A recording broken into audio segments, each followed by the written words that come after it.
Good morning. Welcome to the party, pal. The neighborhood master here. Hope you're well. Hope you've got a steaming cup of coffee in your hand or sitting next to you, or I don't know, a cold drink or something, breakfast burrito, whatever you want to enjoy at the moment, or lunch, dinner, whatever. I hope you're at least enjoying the show right here at the top of the hour. This is the neighborhood masterclass. I hope you are well. Happy to see you. Honored to have you here. As always, today we have a lot to cover. We always do here on your favorite morning movie news show. A lot, a lot, a lot. Before we continue, join the 100 Club. Give me a thumbs up. Drop it right now. I promise you I'm going to earn it. I promise you I'm going to earn it. If you look at the counter, if it's under 100, join the first 100 Club. You're not going to regret it. That means you're in it to win it with me. And I promise you, we can have a good time tonight. Or, I guess, this morning, for lack of a better word. Good morning. Let me drink some coffee and we'll be up to speed. Lots to cover.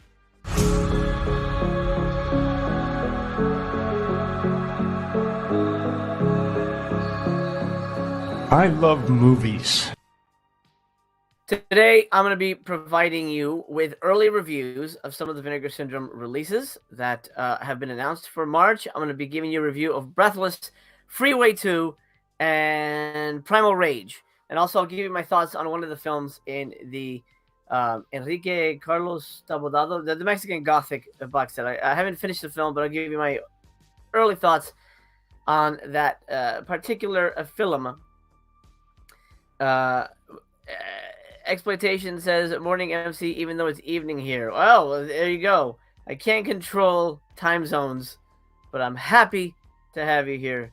Skulder, hello to you.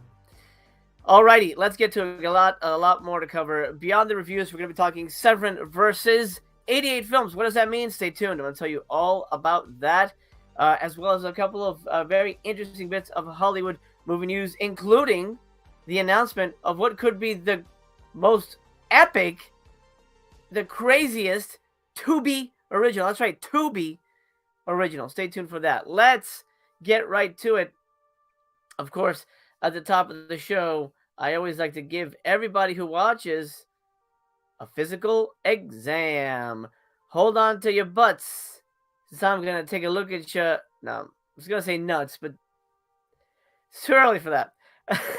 Let's get right into it, shan't we?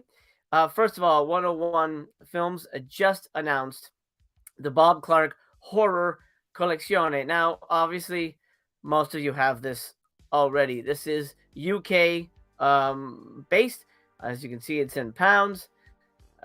So this is really more for a UK audience, unless you're a super Bob Clark fan and you want to get it. But I will say, the Children Shouldn't Play with Dead Things 4K. It looks pretty good. That's a rough looking movie though. So 4K is not going to do much to it, but it looks pretty dang decent. This is not the 4K. This is basically just another Blu-ray of Children Shouldn't Play with Dead Things, Black Christmas, and Death Dream. Movies that have been essentially released to death throughout the years, especially here in the US. So just a heads up on that. This is available for those of you across the pond if you're interested in picking it up. It's about 45 pounds. It's going to be releasing April 3rd, which is actually Mistress Chaos's birthday. But I won't be buying this for her. This includes a limited edition set with new Bob Clark documentary, Dreaming of Death, a newly commissioned artwork for all three titles with reversible sleeves, a booklet with new writing on the director's career, a set of art cards that hopefully fit in the set, and an extensive additional content. Apologies there. I'm sipping. I see. I messed it up already. I'm tripping when I ain't sipping. That's better. Now I feel more up to speed here. Here's a look at the special features in case you're interested. Death Dream, I know this one gets a lot of love, but it's one that just did. I don't know. I'm not a big fan of Death Dream. It definitely warrants a revisit from me. And Dreaming of Death is on that disc. Then Black Christmas. Here, I'm sure everybody owns Black Christmas 10,000 times.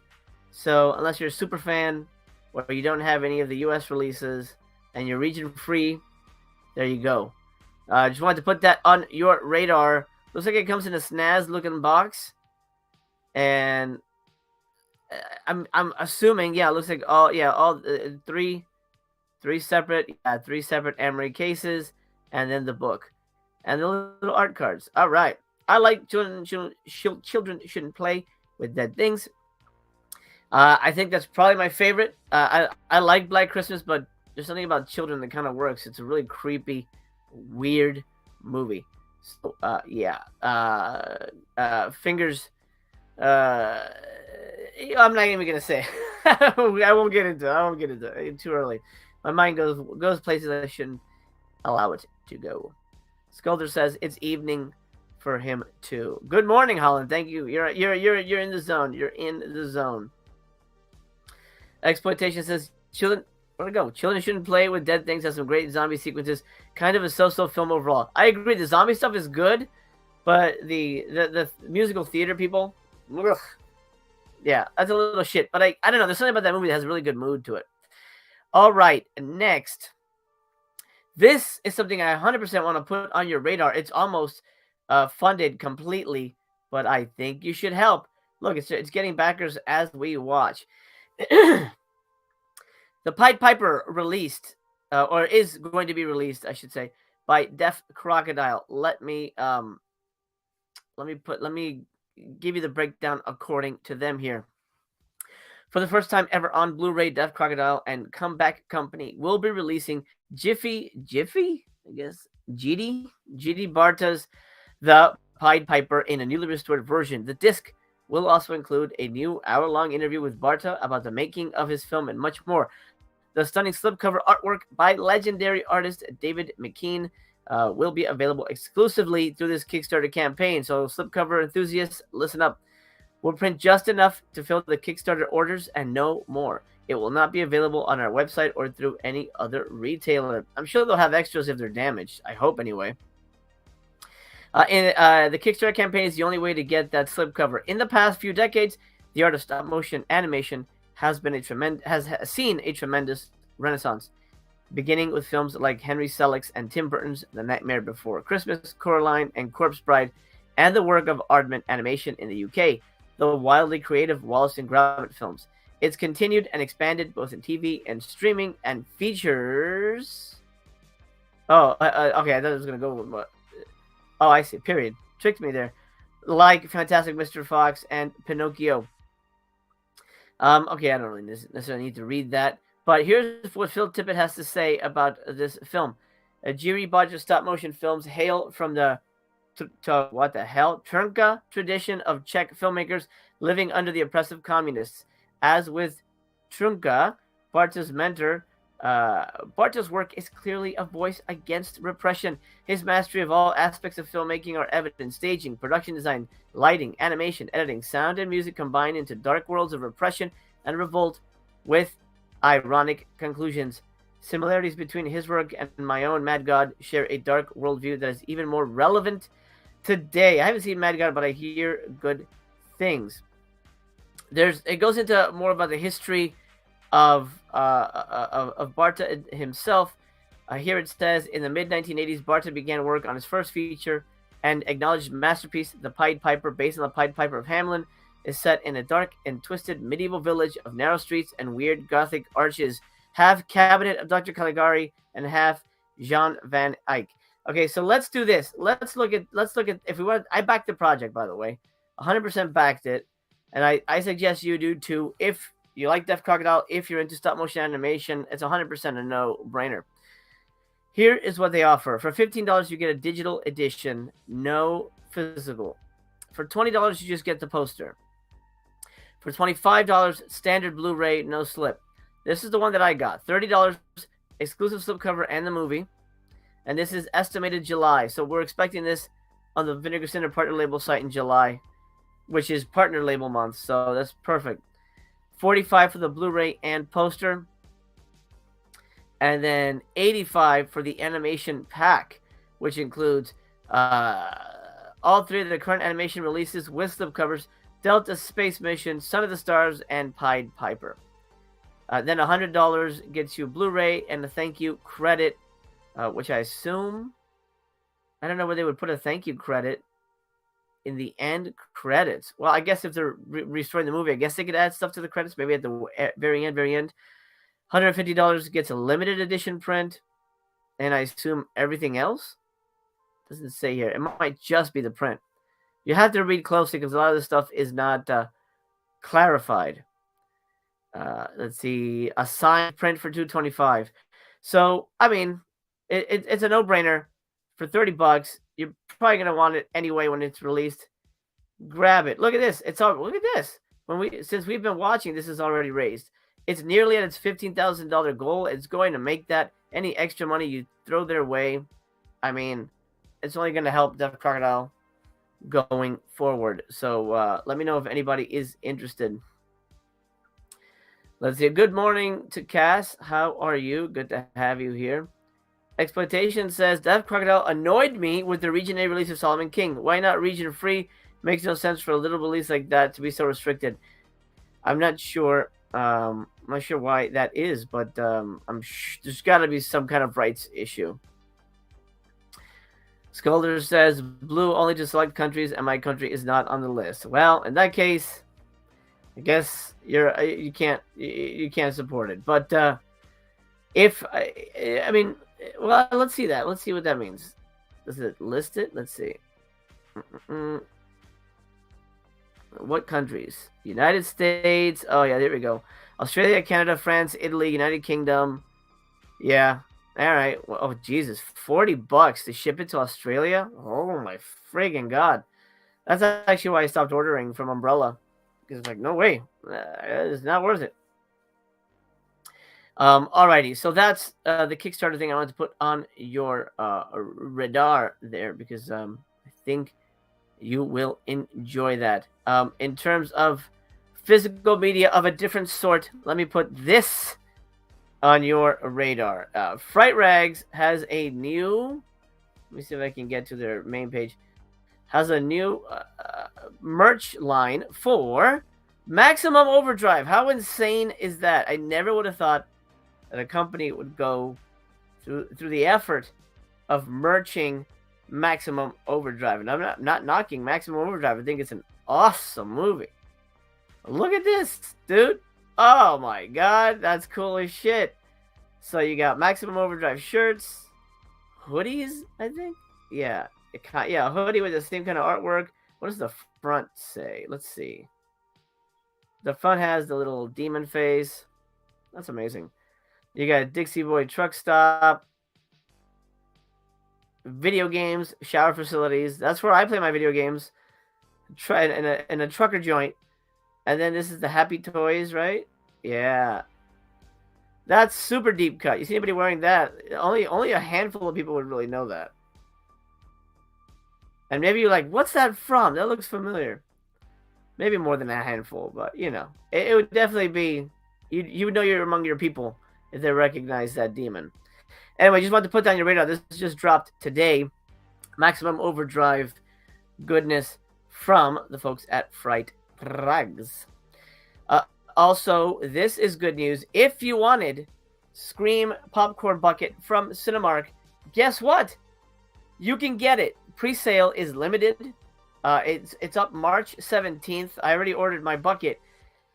But here is the rub. And maybe if you're watching and you figured this out, maybe you can tell me what I did wrong here.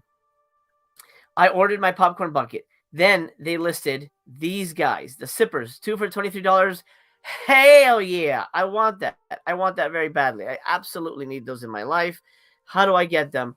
Let's find out. Click on it. Oh, shit. They just uploaded this. I'll say, well, now it doesn't work. Before I clicked on it and they were not available. Oh, shit. All right. I take it back. It's up. Before, see what happened was, before I click on the banner, and they would only give me the popcorn bucket. Wait. Now it's, that was weird. Now it's only, Now it's only the buddies. Let's see. Okay, that's weird. They must have updated their site. There were definitely issues. All right, well, good news. Popcorn Bucket is available, and I'm going to order the shit out of this when I'm done here. Scream 6 Beverage Buddies, $24.99, 2-pack, bloodless and bloody. I mean, if you had to pick, you probably would go with bloody, but I'm glad that they give you both. More than happy to have both. Hell yeah! Shipping in August. Keep that in mind. You will have to wait. You have to wait a bit, but you'll get it. And if you're a collector, it doesn't really matter at the end of the day. John says, Max Overdrive Demon looks like the Green Goblin. Yeah, I think it's supposed to. I think that was sort of I think that was the idea. Cool designs. I agree, Holland. They're really neat designs. Jim, what's up, man? So glad they did that because of all those scalpers buying them up. I almost paid $100 for a stupid bucket. But thanks to my buddy Wet Movie 1, I didn't. And I'm glad, because now I can get it now. When Scream 6 opens next Friday, these popcorn bugs will flood the theaters. They said they will not be in theaters anymore. They sold out of all the theater ones. Will only be online. I mean, they said that. They could change their mind and shit can happen. But as far as I know, this is 100% only through the website. Anyway, just wanted to put that on your radar. I'm not going to close that window because I want to go to there. All right, let me close this. Let's get to the first headline that I put up. When you put the title of the video, I do headlines because I think that's certainly better for the algorithm and better for those watching. Like, well, what's going to happen in this episode? Well, I'll tell you what's going to happen in this episode. We're talking 88 Films versus Severin. Now, what does that mean? Well, let's go here first. 88 Films just announced their May slate. Burial Ground. Oh my friggin' god. Burial Ground 4K. That movie's nuts in the butts. Of course, everybody remembers Peter Bark, the beautiful, lovely face of his in 4K. Amaze balls. There's also going to be a Blu-ray, but most likely you've got the Severin. Blu-ray. Stick with me. We'll get back to Severin. They also announced Code of Silence, The Bloody Judge with my man, Christopher Lee, and An Untold Story in a deluxe collector's edition. Now, they also announced June. Let's take a look at June real quick. There's temp artwork up there for one of the titles, but you got Zombie Holocaust 4K and Blu-ray, but most people have the Blu-ray from Severin. Then you get a movie I've never heard of, but it's like a series of, I think it's 3 films. Yeah, 3 films. Fight Back to School. This is a Stephen Chow movie or Stephen Chow series. I'm excited to see that, but I've been burned. I'll tell you what, I've been burned by box sets in the past, specifically the Tiger Cage movies, which I thought was a Donnie Yen series. It's not. And those movies are very uneven. So I'm going to TBYB, if I can, Fight Back to School. On top of that, they announced their next, category 3, which is Taxi Hunter, another Anthony Wong movie I'm not familiar with, and Twin Dragons, which, if I recall correctly, I think it's the Jackie Chan movie where he plays twins, and one of them is a violinist or something, and the other one's like a gangster or like a karate guy or something, but they're both karate guys, and I think there's a really cool fight in like a garage, like a chop shop or something. I might be thinking of a different movie. But let's particularly pay attention to the 4Ks, because the 4Ks here is really what is in basically discussion when we're talking 4K. Severin versus 88 Films, Burial Ground, and of course we did just get a release of House on the Edge of the Park in 4K from 88 Films. Well, Severin jumped at the chance to warn people about something. They dropped this image, and people were curious. Oh, what does this mean? It says, well, 4K UHD, there at the bottom. Let's go to Severin's statement, and I'll give you more details as to what exactly this means. All right. I don't know if you can. It's a little small. I'll zoom in a little bit there so you guys can see a little better. To avoid confusion, this is 7. To avoid confusion, listen to the wording. We wanted don't buy 88 films. To avoid confusion, we wanted to let our North American customers. Sorry, my screen is really small because I'm on my laptop. We wanted to let our North American customers know that in addition to all the new titles we're dropping in 2023, we're working on UHD upgrades of many popular catalog titles like House on the Edge of the Park, which they just released on Blu-ray, Burial Ground, and Zombie Holocaust, which are the exact same movies that 88 Films is releasing for the first time on Blu-ray and 4K. They go on to say new 4K scans from negatives, HDR, Dolby Vision, color correction, and additional special features. Announcements will hit when the extensive work is done on the new masters, and not me masters, but 4K 4K masters. Let's think on that for a moment. Barnabas, I agree with you. Severin jumped on that fast. And what I'm saying is Severin versus 88 Films, they're both releasing 4Ks of the same movie. Now, how does that happen? Pardon me. In my opinion, again, I don't know all the ins and outs. Obviously, 88 Films has the UK rights, Region B rights for the blue, and Severin had the US rights, Region A. 4K is, as you know, region free. You don't have to, have a specific region unlocked player. You can play it on your PS5 or any 4K player will play any 4K disc from around the world. Now, and this may not be the first time it's happened. I'm pretty sure it's not, but this is the first time it's happened from like 2 well-known boutique labels, as far as I'm concerned, where we get competing 4K releases, at least in a sense where one company is like, oh, hey, don't get it from these people. I know it's happened before, but I'm blanking on the title. Right now. But this is particularly interesting to me because Severin went out of the way to specify, to avoid market confusion, we're also releasing this on 4K because if people want the 4K, well, hey, 88 Films is putting it out. I'll get it from 88 Films. They've announced it. I'm ready. 88 Films, absolutely. I would say they jumped the gun because they've already announced June, and Severin is up to March. So we still have no idea what's happening, down the line. But now we do. So my question to you is, what are you going to do? Are you going to buy both? Some people might. Are you going to do Severin? Or are you going to do 88 Films? Which company do you think would do a better 4K? And do you think this hurts the market? For me, particularly, I think this hurts the market and the collectors because there's some collectors who are going to buy both and they're going to be so burnt out on the fact that, fuck, man, now I have 2 fucking Blu-rays and 2 fucking, 4Ks just because the OCD. Because companies can't help that, but they prey on that. Or are you going to decide based on special features, which is another possibility? A lot of people will decide on that. And then at the end of the day, will you just wait to see screen caps? Are you going to go to Capsaholic and compare? I think that might be the best choice if you want the clearest picture. I think both companies have had issues with their 4Ks in the past. So it's a question that's really up in the air. And it's for you to decide as the consumer. Daikastana says, double dipping.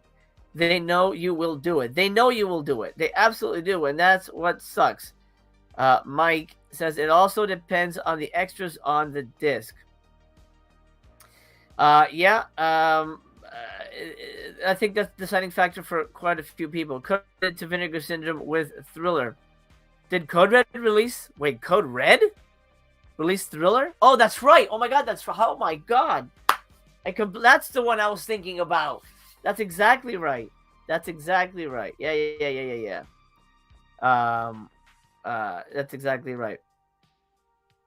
Let's see. John Walsh says, I have two 88 films, namely Violent Professionals and The Tough Ones, that did a very good job. I have a ton of 88 films. They did a lot. I have a lot of their Jackie Chan stuff. Amazing. Looks like they were fucking shot today. But they probably had really good prints to work off of. So I'm pretty impressed with the work that they put out. Also, price. 88 films might be cheaper, honestly, than Severin. If we've seen what, $55 for 4 flies. Price, I think, is ultimately the deciding factor for me anyway. But I honestly won't be upgrading any of those. Picture says, this is fine. I don't blame them at all. Love Severin, so I'll wait for them. Oh, there's nothing to blame. It's just, I'm not assigning blame at any kind. I'm just saying that now the market is saturated with 4Ks for these 3 obscure movies. And I don't think it needed 2 separate fucking 4Ks. But these companies had the rights, and of course they want to upgrade them. But it's, I don't know. It's a bit much. It was like, if I heard some other companies doing a 4K, I'm like, oh. Maybe we shouldn't do it. Let's do a 4K of something else. I don't know. I feel like I think it was a bad move. I don't know. Griff says, for the ones I want, I'll just wait for Severin. Also, sup, everyone.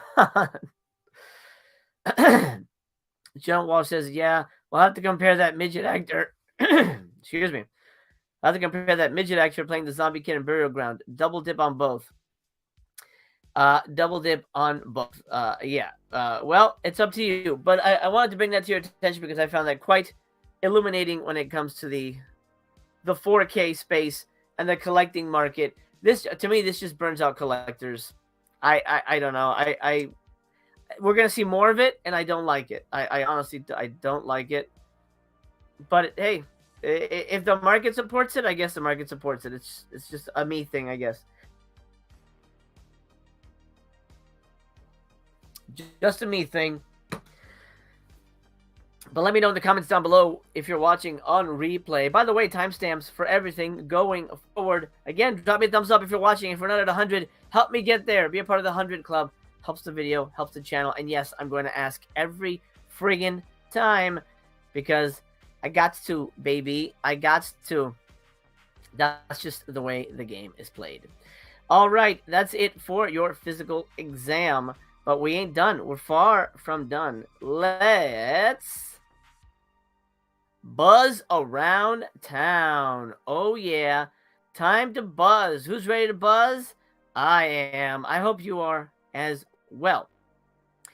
Creed 3 comes out today. Well, technically Thursday, so it's already out. And right now, the reviews looking not too shabby. 86% fresh, 96% audience scores as of the morning here, 9:30 a.m. in Los Angeles.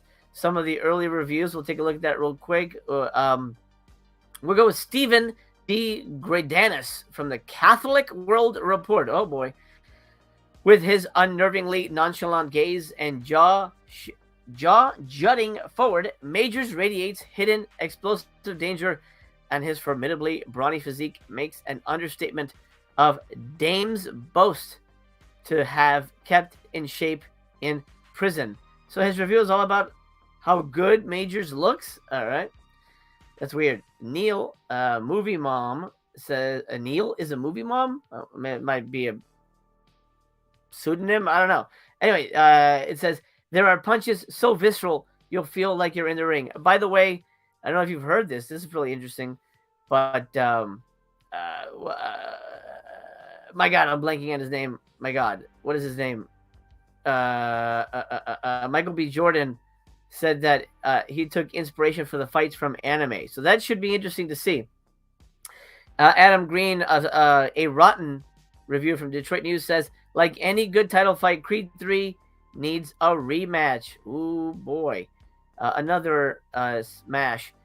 With a rushed timeline and no real character growth, Creed 3 does nothing to differentiate itself as an entry in the broader series of Rocky and Creed stories or in the boxing film sub-genre. Ooh, okay, so it's looks like it's mixed. I have heard some bad things from another friend of mine, Justin DeClue. His Letterboxd review is he didn't even give it a rating. He just said super disappointing. He says it's the worst Rocky movie ever. So that's unfortunate. We'll see how it does in the box office. It's projected at, I believe at about 40 million for the entire weekend, which is huge, and it'll definitely dethrone Ant-Man and potentially Cocaine Bear if that does not have any staying power. Let's take a look at Children of the Corn. This is the new Children of the Corn, which, yes, I had forgotten this existed and remembered right the fuck now, like probably most of you, when I saw it here in the corner. Children of the Corn. I guess it's a remake. 7%. Wow. That's low. That's super fucking low. I feel really bad for those filmmakers, but I haven't seen it. Kurt Wimmer, I believe he's a good director. He sounds familiar. I don't know any of the cast. Let's take a look at these real quick. From Noah Berlatsky, Chicago Reader. Unfortunately, the meandering script gets lost in the additional nuance rather than bringing it down like a cleaver. Interesting review. Here's a fresh from Jeff Ewing from Inverse. It could be a little bigger, a bit bolder, but this Children of the Corn is a marked improvement in quality from a number of the entries that came before. Well, that's easy to do, obviously. Randy Myers, San Jose Mercury News says, isn't scary or thrilling as its young cast takes on boomers who've left their generation with nothing more than a fistful of crop dust? Interesting. Richard Whitaker says, it's also ridiculous and implausible. I don't think there's any more fresh ones here. Let's see. Sean Collier from Pittsburgh Magazine. While this Children of the Corn is mercifully short, what's left isn't of much intrigue. Wow. Anybody in the chat, did you even know this was a movie? And are you interested in watching it? I'm way less interested than I was a while ago. Michael's going to go with 88 Films. More reliable and probably cheaper, too. Is that official? Did Tom Sizemore, did he officially pass away? I'm going to look that up. Because I know they haven't made that announcement yet. Oxtub, what's up? King of YouTube Physical Media. Thank you, brother. I appreciate that. Honestly, from your mouth to YouTube's ears, my subscriber count is low. I don't get it. I don't get it. But I'm happy you're here. You're the loyal fan base. I appreciate you guys being here. It really means the world to me. It really, really means the world to me. Jim says he's not going to upgrade those 4Ks. The Blu-rays are fine. I agree. Let's see. Go through the chat real quick. Ben says, watched Children of the Corn last night. Fell asleep at the showing, but what I saw, I liked. Well, I guess that's a good review. I don't know. That's pretty funny. I guess that's a good review. Ben says, it's like a straight-to-DVD movie. Those movies aren't made for critics. Yeah, I agree. Taikatan says, Children of the Corn was made 3 years ago, and Wimmer will never direct again due to production demands. Oh, wow. That sucks. Hey, we just got a super chat. Hell yeah. Barnabas Collins, thank you, brother. Like button smashed. Appreciate you. Barnabas, thank you so much. You know what's so weird? Let me take an aside here. A quick little rant to share with you guys. What's so weird about YouTube in general? A lot of my contemporaries, the subscriber count is high, but their view counts are low. And a lot of them don't even get super chats. I get these amazing people supporting me. You guys are fantastic. To monetarily support somebody is a big fucking deal, especially somebody just shitting around on YouTube here. But thank you for your support. Thank you for appreciating what I do. It isn't easy. Maybe I make it look easy. Maybe I don't. I don't know. But I appreciate that, Barnabas, and I appreciate you guys being here so much. It really means the world to me. And I just wish, I don't know if YouTube's keeping me down, but man, getting more people to come to the party has been really tricky. Hopefully, my goal is to get to 2,000 subscribers before April 26th. That's my birthday. That would be amazing. I'm struggling to get to 1,500. I'm like 20 away. Then I'll lose some. I don't know. It's weird. I don't want to talk YouTube. It's a whole thing. But I just want to get that off my chest because it's such every day you feel like you're getting punched in the face by the algorithm. But you know what? Every time I come in here and chat with you, it makes me feel great. So thank you for being here. Thank you for your support in particular Barnabas, and everybody watching, everybody who's slammed a thumbs up to be part of the 100 Club. You guys are amazing. Grim says, I always say people should watch a movie before they decide if they like it. Novel concept. I think that's a good idea. I think that's a good I certainly watch it before buying it. I think that's always the right approach. TBYB, my friends. It's life. And I'll give you some TBY tips down the line at the end of the episode. Again, for those of you just joining us, early reviews for Breathless, Primal Rage, and Freeway 2. Stay tuned for that. Jeremy Johnson says, dude, I finally found your new channel. So stoked to see you're still doing YouTube. Been a while. Dude, I did 2 videos on the old channel saying, hey, I'm moving over here. You're a little late to the party, but I'm happy to have you here. Happy to see you around. Maybe I should just close that channel down. I don't know. I thought 2 videos saying, hey, come over here would be enough. But YouTube is YouTube, and people have busy lives. Anyway, enough about me. Let's continue with our movie news. Peter Dinklage, get this, is going to be in a TUBI movie, and Juliette Lewis. They're going to be... What the fuck is happening in the world? This is great news, though. I'll tell you why in a moment. Ooh, I love coffee. Peter Dinklage and Juliette Lewis to lead a dark western thriller for TUBI. Mind blown. TUBI. This is TUBI, by the way. The same streaming site that has a ton of Vinegar Syndrome and Severin movies for free. Holy Moses. TUBI. TUBI has begun principal photography on dark western thriller The Thicket, based on a Joe R. Lansdale novel of the same name. That's great. Starring and produced by Game of Thrones alum Peter Dinklage. Production is underway in Canada. So anybody in Calgary who's watching, see if you could track down Dinklage to say hello from us. A longtime passion project for Dinklage, The Thicket also stars Juliette Lewis, Esme Creed Miles, Levin Hawke, which I guess is maybe related to Ethan Hawke. I'm not sure. Leslie Grace, that's great. I love Leslie Grace. Gabenga Akinagbe. Sorry if I butchered that. Macon Blair. James Hetfield from Metallica. Ned Dennehy. Andrew Scholes. And Arliss Howard. Hell yeah. Set at the turn of the century, The Thicket follows an innocent young man, Jack, who goes on an epic quest to rescue his sister, Lula, after she has been kidnapped by the violent killer Cutthroat Bill and her gang. To save her, Jack enlists the help of a crafty bounty hunter named Reginald Jones, played by Dinklage, a grave-digging alcoholic son of an ex-slave, and a street-smart prostitute. The gang tracks Cutthroat Bill into the deadly no-man's land known as the Big Thicket, a place where blood and chaos reigns. I'm not in this movie, but I'll be there in spirit. Amazing! TUBI is making a gen-ass western with Peter Dinklage and Juliette Lewis. That's exciting. That is absolutely exciting. So exciting to me. You have no idea. And I'll tell you why. I'm talking out of school right now, but I'm not going to give you any facts because I don't have any facts. Mainly because it's not no contracts have been signed, and I haven't necessarily let's just say it's in the process. I'll say that. I'll say it is in the process.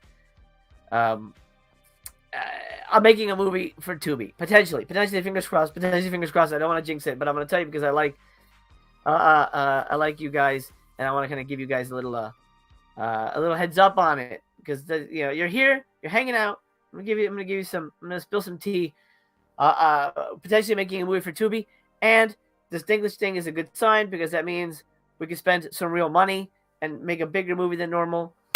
Oh man. Anyway, that's what it is. Let's see. I'm going back a little bit. Ben says Dinklage having a year, always going to be the always going to be the new Toxic Avenger in a remake.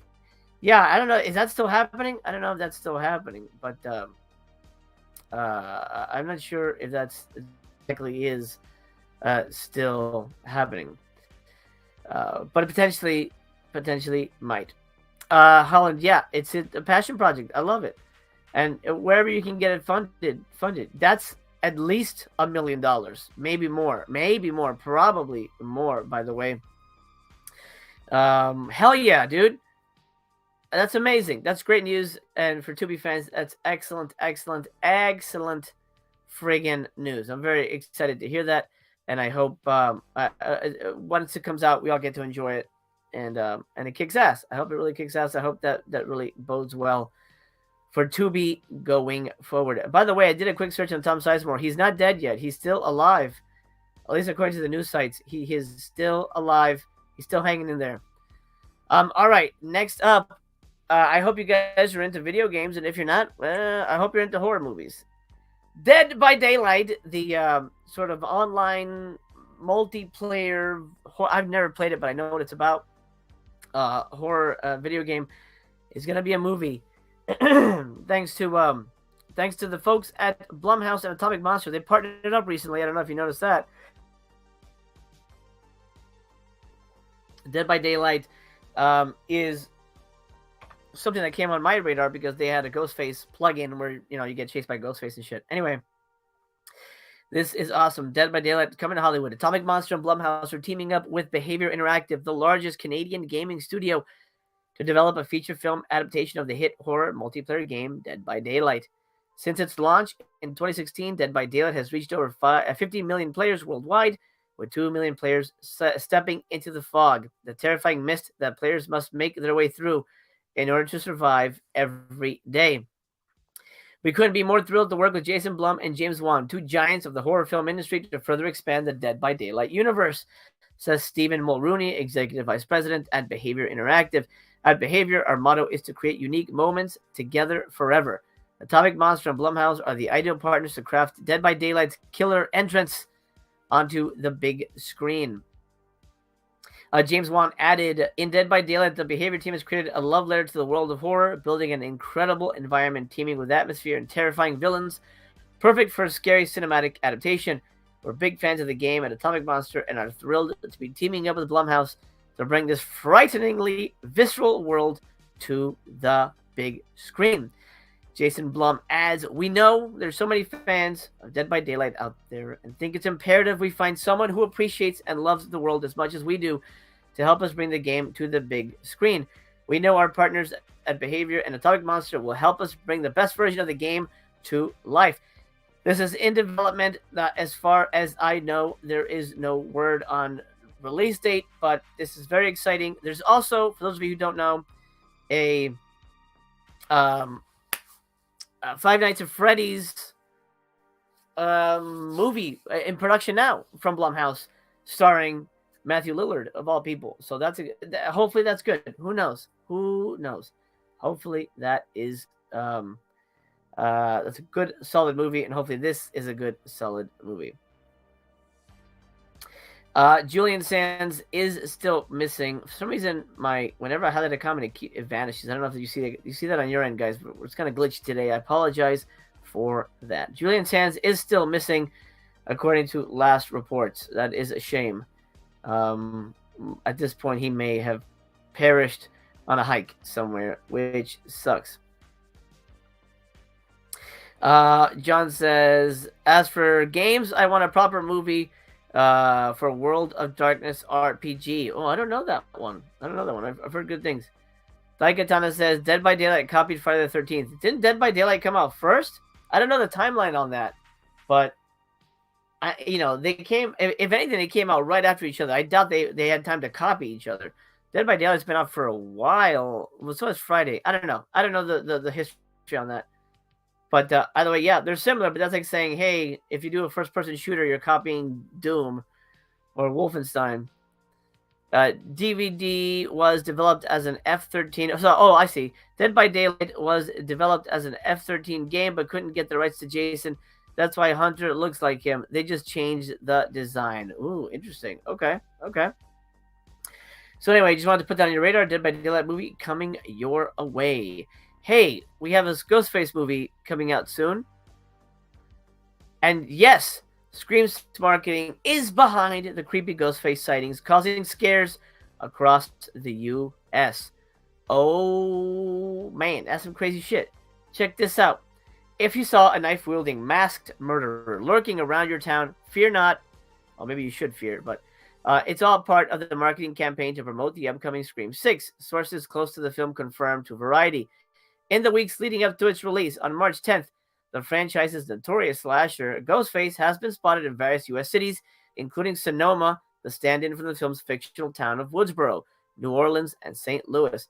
Given the state of the world and those demonic clown sightings in 2016, it's hardly surprising that this seemingly random appearance of a costume killer has reportedly prompted 911 calls from disturbed bystanders. Let's take a look at some of these pictures. This is amazing.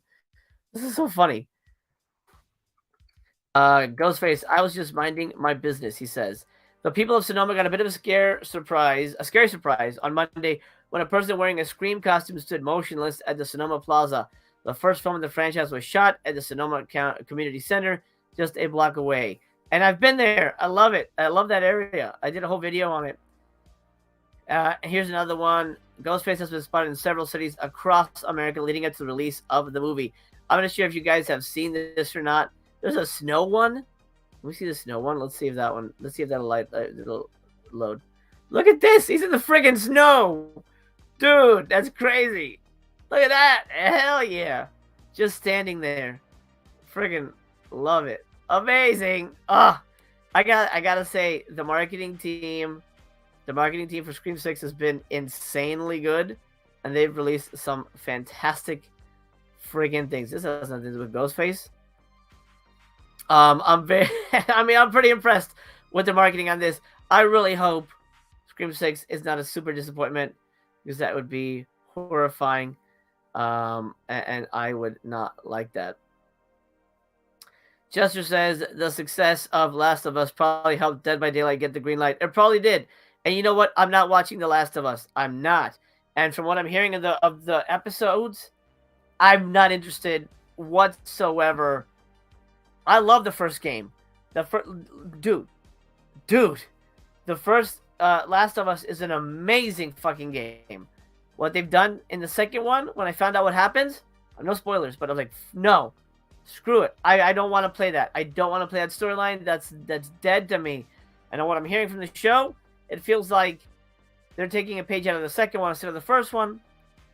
Personally, that doesn't make me happy. So I'm going to be avoiding that altogether. I'm avoiding that altogether. But if you enjoy it, you enjoy it. I hope you get something from it. Okay, gang, let's move on. That's all the buzz that's happening in my neck of the woods. Let's talk some movie reviews. Are you up for some movie reviews? Some early movie reviews? Well, I got them. Let's talk about them. First of all, something I should put on your radar, and maybe we'll start with that review. Let's go to the partner labels real quick. March sales have been up. The last episode was one of the biggest Coffee with Chaos episodes we've ever had.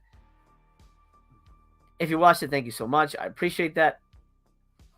Breathless is almost out of here. Some people aren't paying attention to the stock counter, but look at this. It is almost out of here. 588 copies left of Breathless with slipcover. 588 copies. That's nuts. That went fast. Is the movie good? Is it worth it?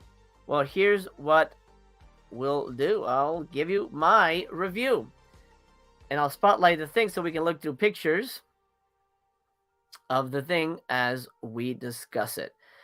Breathless. Look at this thing. Amazing. Okay, let's talk Breathless. Love the cover. I think the cover is really definitely indicative of the movie. Could have been a little crazier, but whatever. It is what it is. I'm not going to nitpick design necessarily because it's we no benefit from that. Okie dokie. I'm going to get my review up here. Sorry. Juggling a whole bunch of screens here. All right, here we go.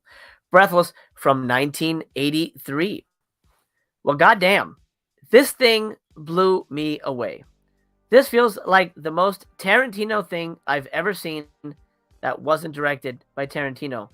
This must have been an inspiration for True Romance and Natural Born Killers because the movie smacks of a Tarantino-esque experience. I fucking loved every moment of this wild and crazy love story.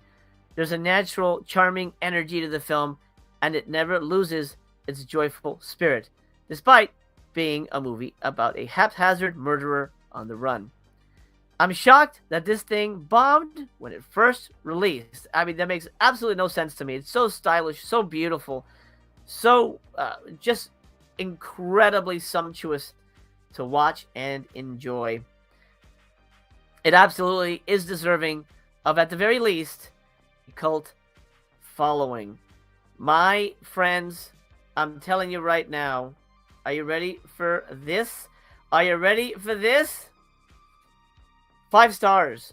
Loved it. I even gave it a little heart on Letterboxd. By the way, if you're on Letterboxd, follow me. Link down below. We'll follow each other. It'll be great. We'll keep each other. I review everything. I give a nice detailed review of everything I watch. Sometimes I don't even talk about those specific things on YouTube. So if you're curious. Amazing. Amazing. 5 stars. Get it. Breathless. 100%. It gets my stamp of approval. Gets the Chaos stamp of approval. Amazing. Amazing film. And it's, let's see if we sold any while we're watching. We haven't. 588 left. This thing will not last the weekend. I'm surprised it's still there, to be honest. Because once it drops under 1,000, FOMO kicks in, baby. FOMO kicks in. Amazing. Look at, that's insane to me. 588 still left. That's going to be gone by the weekend. You will not be disappointed. If you like True Romance, you know, Natural Born Killers, if you like sort of 50s music, it's so great. And for the fellas out there, there's some really excellent nudity in the movie as well. That's another selling point. But the movie itself is just phenomenal. Phenomenal stuff. Absolutely go grab it. I think you will like it. I think you'll love it, honestly. Griff, it is apparently the last Fun City Editions release. So even then, it's sort of historic. The last partner release from that label. If you're interested, go check that out. Meg says, damn it, guess I'm placing another VS order. Can't pass up a glowing review. Honestly, you're going to love it. Look, Kuba says, great movie. John Walsh says, yes, as I recall, Breathless got bad reviews when it came out. Yeah, it's strange.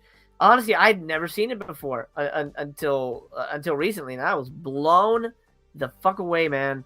Still 588, so keep that on your radar, guys. You are going to love it. Roland says the Fun City TV set is limited edition is under 200.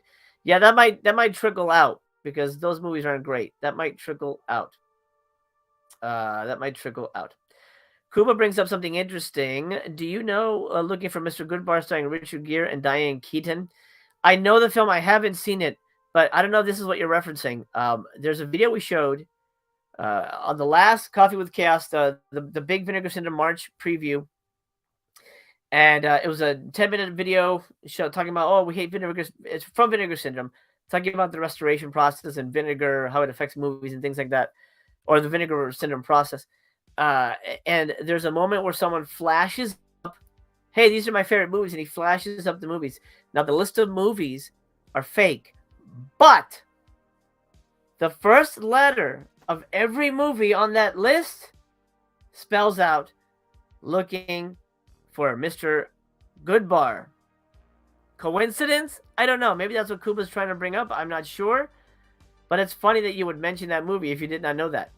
Are they releasing Looking for Mr. Goodbar? I think that's a very odd release for Vinegar Syndrome. I feel that feels like oh, you didn't know that? Yeah. It's on there. Go back and look at that. It's insane. Are they releasing it? I don't know. It feels more like a Kino or maybe even an Arrow title.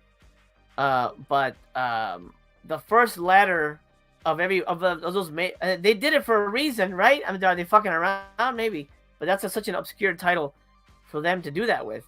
So we may have gotten a hint. Looking for Mr. Goodbar halfway to Black Friday. Potentialities. abound there. Jim says, yeah, I'm getting it now. Yeah, get it. Because I think I honestly I think this is gonna be one of the movies. I think you guys are gonna dig it. I think you guys are gonna dig it. You know, one thing that I should bring up. Speaking of Vinegar Syndrome, we just mentioned the halfway to Black Friday. There's something I want to bring up that may not have popped on your radar. We'll get to we'll finish the reviews in a moment here. We might go a little over. I apologize, but bear with me. Halfway to Black Friday has already been announced. It's happening in like 3 friggin' weeks. The Flash pre-order, and we'll cover it here. Don't worry, I got you. Heads up, the 2023 Halfway to Black Friday Flash pre-order is just over 3 weeks away, kicking off on March 24th. It's happening, I think, Thursday into Friday. We'll cover it on the Friday show. 3 of our VS Halfway to Black Friday titles, plus our next VSU, will be revealed and available for pre-order, along with our 2 secret titles. Get ready for our best lineup yet. They always say that. And keep on the lookout for clues. Like looking for Mr. Goodbar. I think that's a fucking no-brainer. If they don't do that, then it's just literally a weird coincidence. But I think it's looking for Mr. Goodbar. This image is from one of the Halfway to Black Friday orders or pre-order titles. It's either the VSU or one of the 3 that will be announced. Who knows? This is way too obscure to even. Is it a fucking Tinkerbell movie? I don't know. Is it snow? Is that cocaine? Is that the Deadlights? Because they did mention the Deadlights was coming. I haven't seen that movie, but that looks like Lights. I don't know. Or Blue Lights. That's what it's called. Not Deadlights. Deadlights is it. There's something of the Blue Lights, Curse of the Blue Lights, or something like that. Maybe that's it. I don't know. But Halfway to Black Friday is literally just around the corner. Hello, Casey. Good to have you here, my friend. I hope you are well. Skyla, good morning to you. Or, well, no, I guess, is it morning, afternoon to you, right? Across the pond. How are you? I am well. What coffee am I drinking? Starbucks something. French roast, I think it is. Now it's cold because we're getting towards the end of the episode. But happy to have you here, Skyla. I'm glad you're here. I hope you're well. Guys, go check out Skyla's channel. She's newish to YouTube. She just crossed 200 subscribers. Go check her out. She's a really lovely lady. I had fun hanging out with her. Planet Mondo, what is up, brother, to you? I hope you and your dog have been able to patch things up. Lennon Hogg says Goodbar had major music licensing issues, keeping it from release. Big if they got it untangled. Well, let's hope so. Let's hope so, because I mean that's kind of a crazy hint if it wasn't that movie. We'll see. We'll see. We'll know sooner than later, man. We will know sooner than later. All right, let's continue with the reviews as we wrap up today. I'm gonna go back to this. Now, I've, you know what? I didn't do this. I'll save it. Talk SRS Cinema. We're going over. SRS Cinema can wait. I don't think anybody's really interested in SRS Cinema. Unless you guys really want to talk about it, we'll do it today. I think we'll just save it for Monday. Now, let's talk opposite sides of the spectrum. I loved Breathless. But, did I love Freeway too? Obviously, I may have given myself away. I tend to do that. It's okay. Planet Mall says we have it. We're still healing and looking into the possibilities of therapy. Oh, man. I'm so sorry, man. I'm so sorry. You have to go back and watch the Voyage Bomb on the Barrel episode we did on Tony's channel to understand what that means. Skylar says, it's almost 6 p.m. here, and Starbucks is the best coffee shop ever. Thanks for the shout out. Yeah, Starbucks is great. I didn't get it from Starbucks. I just got the beans, which I mean, I guess they got from mountains. I don't know, mountain coffee beans. Yeah, so yeah, they know where to go. Joshua says, MC, did MVD send you Lucas Moodison? No. Been making my way through the set and loving it, but it's getting no love on YouTube, surprisingly. Because I think it's UK only. I think it's UK only. I didn't get it, and honestly, I probably would not have requested it either, to be honest. But if you're loving it, that's good to hear. That's good to hear. Speaking of loving it, let's talk for better or worse. Uh, uh, come on, I'm trying to minimize this. Being a little turtle. I don't like little turtles. Okay, I know somebody who likes turtles, but it's different. Completely different. All right, let's talk Freeway 2 because I know you're excited to find out all about it.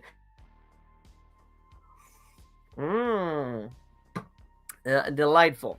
All right, don't hold it against me, but here's my opinion on Freeway 2. I'm gonna again spotlight it so you can get a little better look at the pictures as I chat away about Freeway. I'm gonna highlight this, make this a little bigger. Oh yeah. All right, Freeway 2, Confessions of a Trick Baby.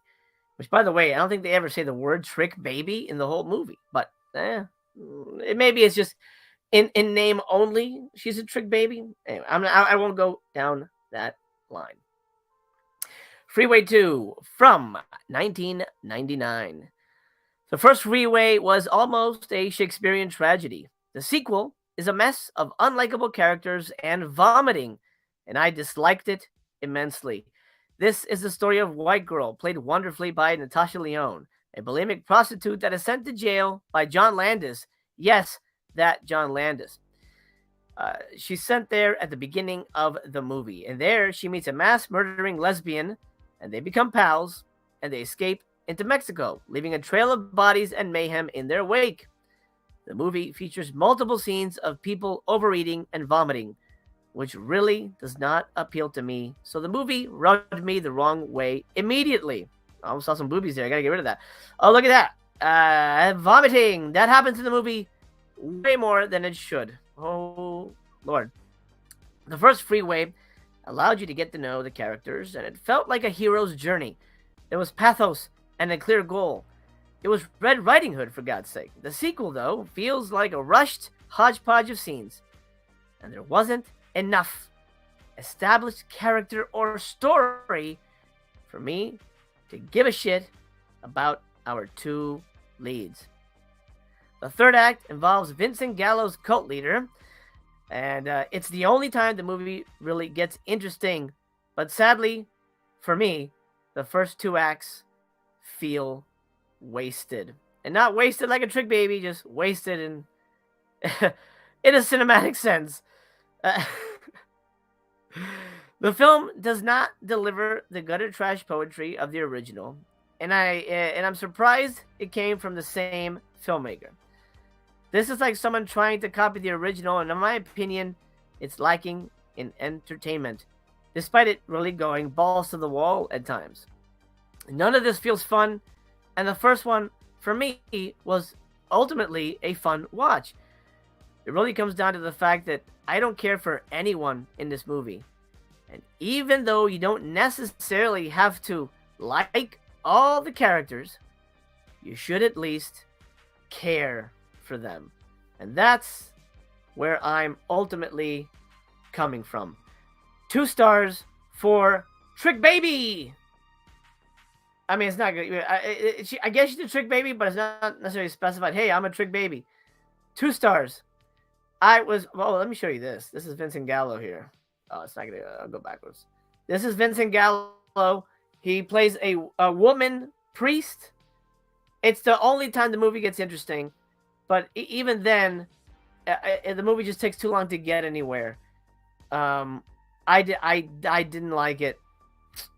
The 2 stars isn't bad, but I was not a big fan. Ragnar said it's the story of Hansel and Gretel. I guess I could see that. Oh, yeah, okay. I guess I could see that. Still, the movie sucked. I just didn't like it at all. Chester agrees. That's what I thought, he says. Barnabas says, easy pass on Freeway 2. Freeway 1 is great. Freeway 1, is amazing. I love Freeway 1. I think Freeway 1 is a masterpiece. This was not excellent.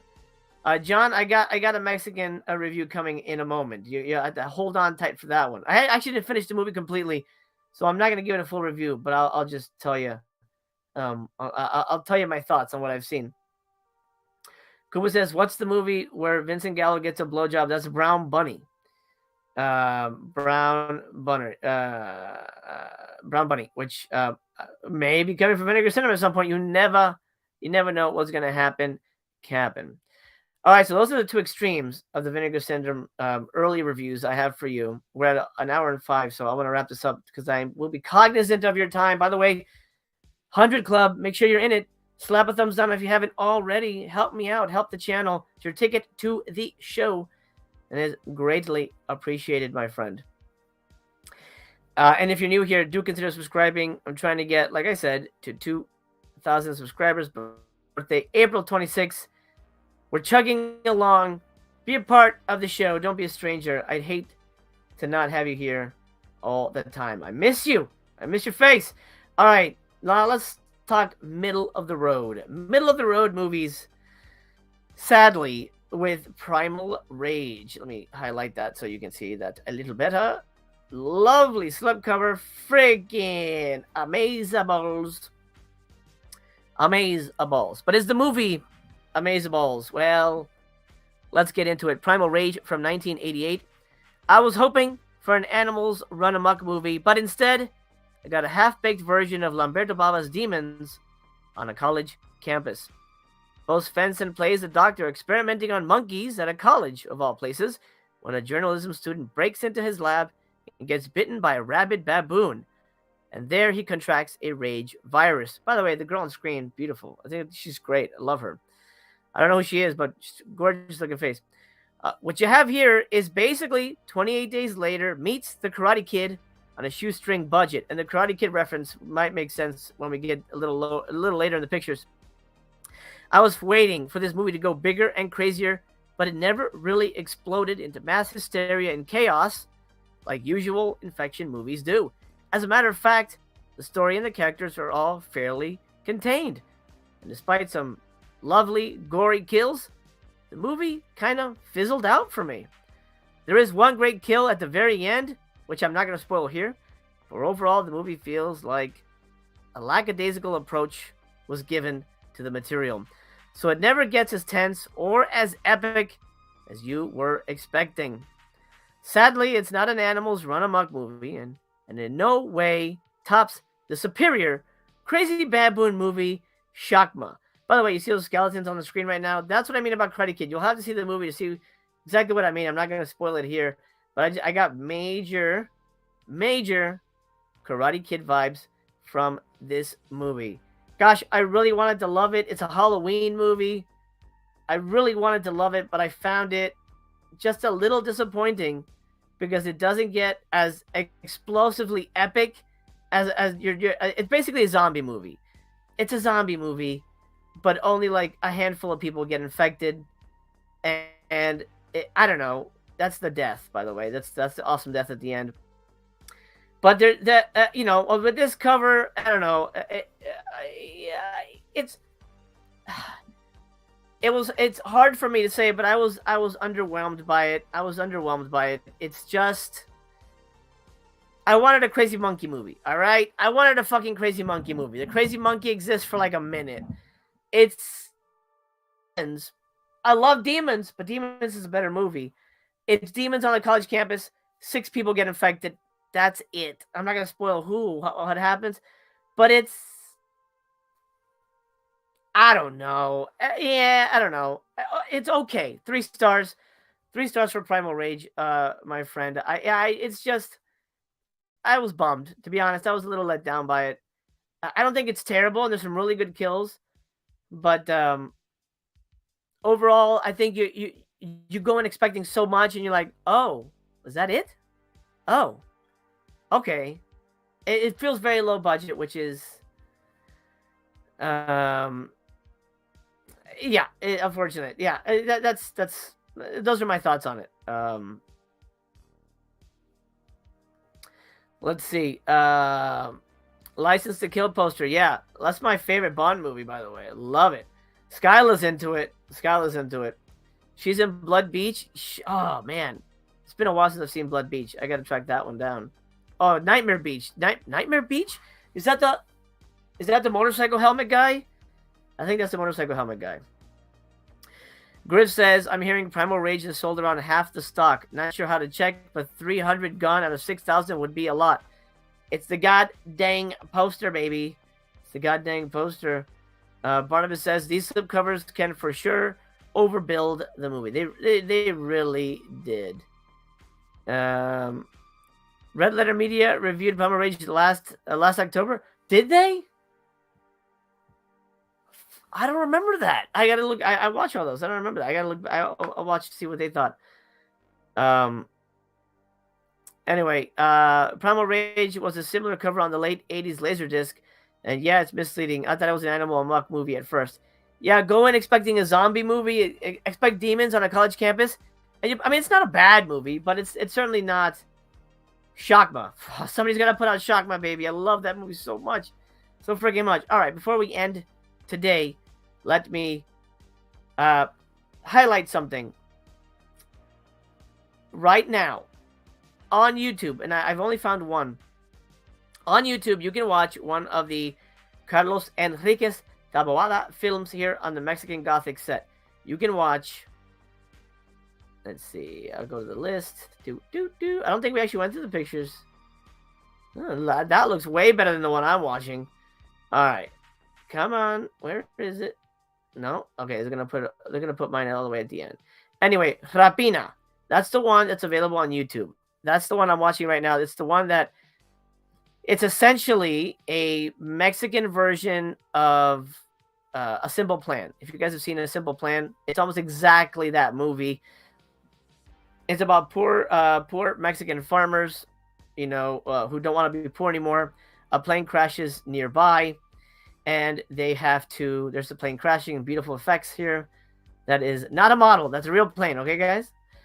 The plane crashes, and it's everybody's dead, and there's like jewelry and people's travel money and all that shit, and the farmers decide to basically keep it for themselves, and then the police get involved, and all that stuff. I will say this: I would not 100% call this movie a Mexican Gothic at all. It's very slow. It's very talky. It takes a I mean, I'm literally like maybe 15 minutes away from the ending. It takes a solid hour before you're like, oh, now we have a plot. Okay. It just takes too long to get. It's almost 2 hours, by the way. It's about an hour and 50 something minutes. Takes too long to get to the point. It's really slow. It's more of a drama. I mean, this is something you'd find on Criterion Collection. Then for Vinegar Syndrome to release something like this, I don't know. It's hard. I think the Vinegar Syndrome audience is going to be really put off by this release. At least this movie in particular. I haven't seen the other ones, so I can't speak to the set in general.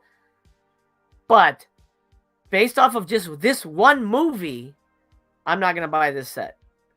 If this is what they think is a Mexican Gothic, look, Indicator got it right. La Llorona, Brainiac, yes, thank you.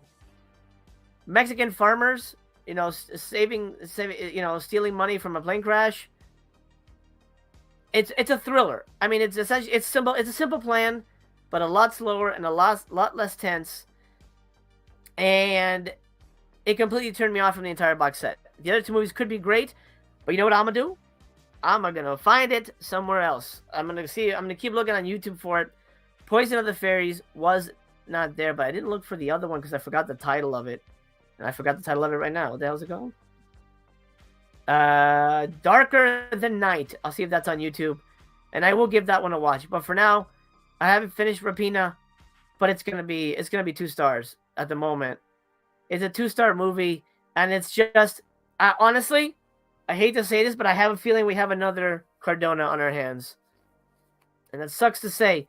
But again, this is only coming from one review of a movie I haven't finished yet. John, I've heard that. I've heard that Book of Stone is his best movie. I don't know why that wasn't on here. It is unfortunate. Yes, the motorcycle helmet killer in Florida. Okay, good. Nightmare Beach. All right, I have that one from somebody. Kino put that out. I have that from somebody. Heroic Waffles, you just got done with work? Nice, man. Well, good to have you here.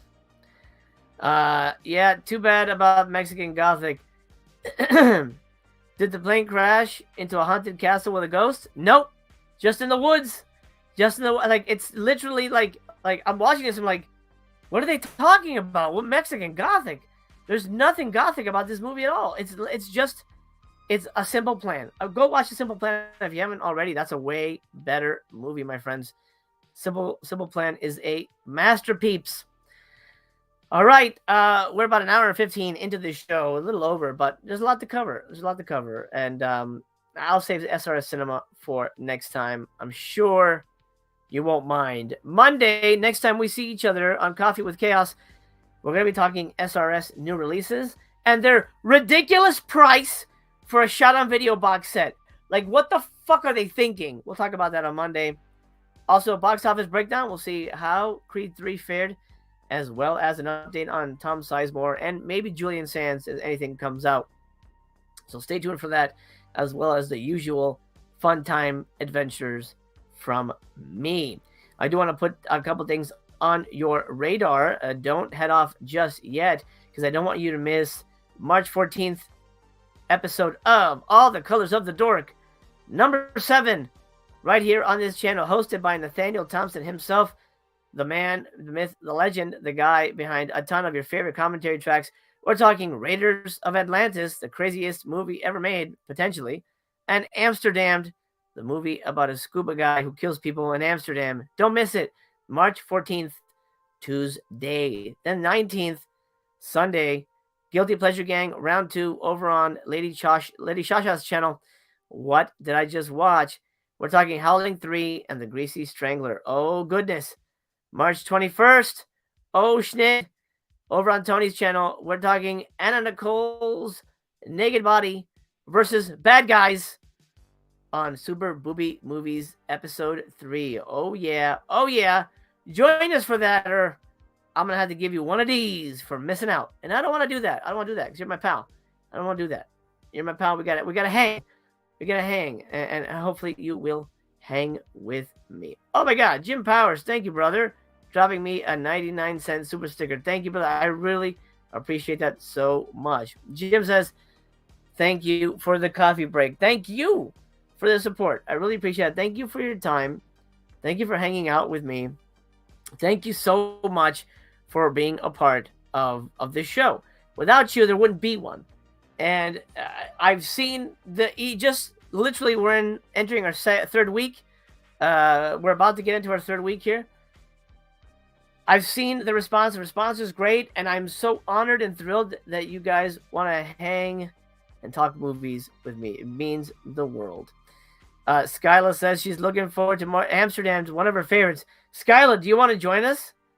Because we do need some extra people on there. I know you're in the UK, but send me an email. Do me a link in the description. Send me an email. I'd love to have you on. We need another gal on the team. We'd love to have you, especially from across the pond. That'd be amazing because we're talking foreign horror movies. So I'd love to have you. Send me an email and we'll talk about that. Says, oh yeah, super boobies. Scholar says, love the panel shows. Very entertaining. I'm glad. Yeah, now Master Chaos is panel shows and Coffee with Chaos. That's pretty much what I'm doing. And thank you for joining me on those. My friends, I love you so much. Here's to you. You taste like coffee, which is good. I like coffee. Take care of yourselves. I'll see ya on Monday. But for now, have a great weekend. Enjoy your Saturday. Enjoy your Sunday. Let's reconvene. Remember to join the 100 Club if you haven't already.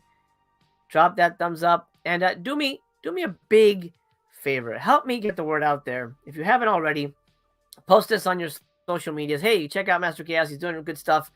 If you like movies, check out this morning show. Any of that help is greatly appreciated because that's the hardest thing, is getting word of mouth. Be my mouthpieces. Spread the gospel of chaos. And I'll see you soon. Cheers. Yeah. Y'all ready for this?